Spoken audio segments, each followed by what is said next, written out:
Let's talk about AV Stumpfl. AV Stumpfl is located in a small village, very picturesque village in Wallern, Austria. And coincidentally enough, the most interesting thing about Wallern is it's the home of AV Stumpfl. That was a joke.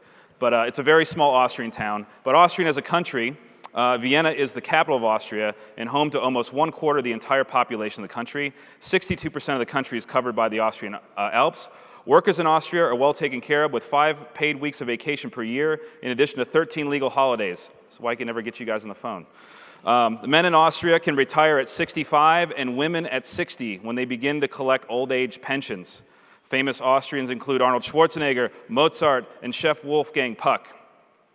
So our relationship really got off the ground last year where we announced that Evolve was going to become the distributor for AV Stumpfl's new lineup of media servers called Pixera. A few months ago, we announced that, in addition, we were going to become a distributor for AV Stumpfl screens. As of today, Evolve is the only distributor for AV Stumpfl screens and AV Stumpfl media servers, except, of course, for AV Stumpfl, who is now headquartered in Atlanta. But outside of the factory, we're the only authorized distributor for their full lineup of products. And this is one of those companies that I've been to 4 times, and it's the only factory that I go to that I don't want to leave, and I'm always trying to get a job there. So I'm thinking about 10 years, 20, 30, I want to work in the factory, putting screens together, and I'm happy to retire at age 65 with full pension. So just put me down for a job in about 10 years, guys. All right, so let's take a look. Well, first of all, AV Stumpfl, we know, makes great screens, and now they make amazing media servers. So let's take a look at the screen side. And normally we don't see a lot of innovation on the screen side, but AV Stumpfl has come out with an amazing new product called the T64 Shift. And if anybody set up a screen in a ballroom that's a relatively large size, you'll see exactly why this is a game-changing product. So let's start by looking at the old way of setting up a screen. And this is a relatively small screen without a dress kit, and it's clunky. The legs sometimes slide out from underneath you. Once you get it up, if your customer comes in the room and says, hey, I want the screen higher or lower, you got to lower it all the way to the ground, take all the wing nuts out, and then raise it back up again. So it's very cumbersome. When it's time to strike it, you got to literally timber the thing over. Now let's take a look at this process with the T64. So gravity is your friend here. So you're going to set it up low to the ground. You're going to raise it up easily. And then from there, you can click of a button. You can raise and lower your screen to any desirable height. When it's time to strike this product, you just lower it back down and gently glide it back to the ground. So everything's safe, everything's nice and easy. And best of all, this product is compatible with all AV Stumpfl Monoblock 64 screen frames, so you don't have to buy a new screen. Now this is very exciting. Pixera is launching at Infocom, the hardware and the software, and we're very, very excited about Pixera. So what is Pixera? Pixera is a 3D media server that's affordable, powerful, and really easy to use. It comes in 3 products. You have the Pixera 1, you have the Pixera 2, and then you have the new Pixera Mini. So what you get with, I'll give you some of the specs on these products really quickly. Let me click, there we go.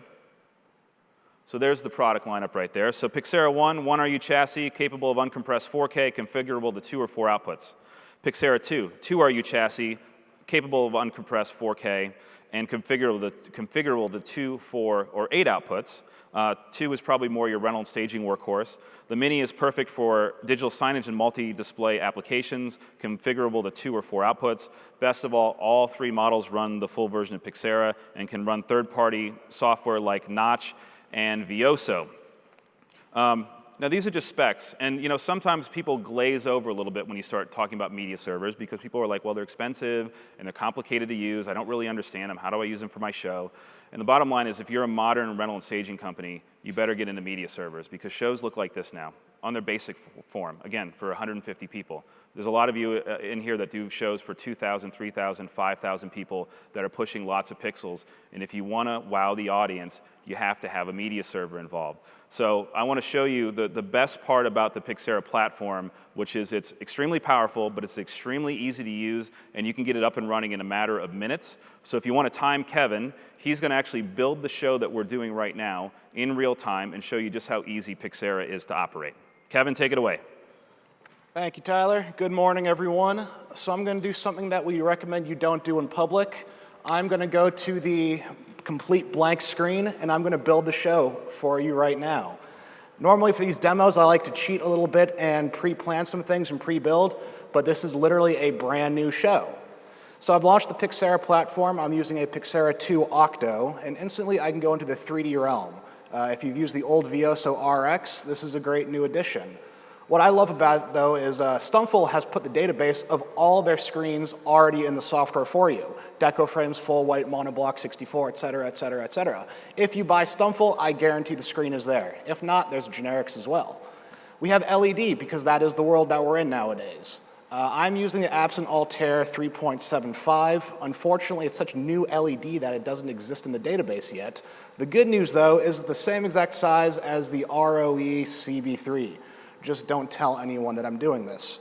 So I can instantly put in the exact size of the panels that I'm putting, 16 by 4, and it tells me that my resolution is 2560 by 1280. By applying this to an actual output, it has now changed the EDID and the output resolution to match what I need for this show.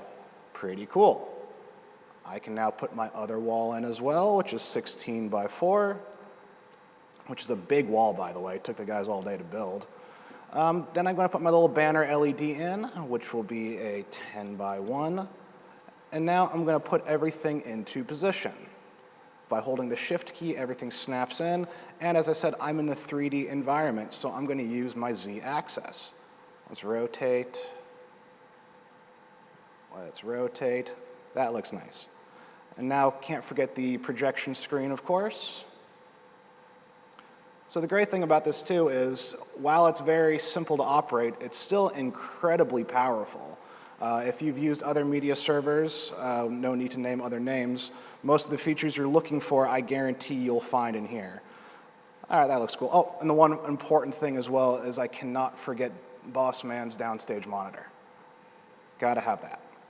And I can even push this into the Z-axis, and I can even turn it around so Tyler can see it perfectly. Lovely. So now I'm going to go to the mapping page. Here's where I actually allocate physical outputs and projectors. The one thing I did pre-cheat is I found my projector, the Panasonic RQ22, and I put that in my favorites list.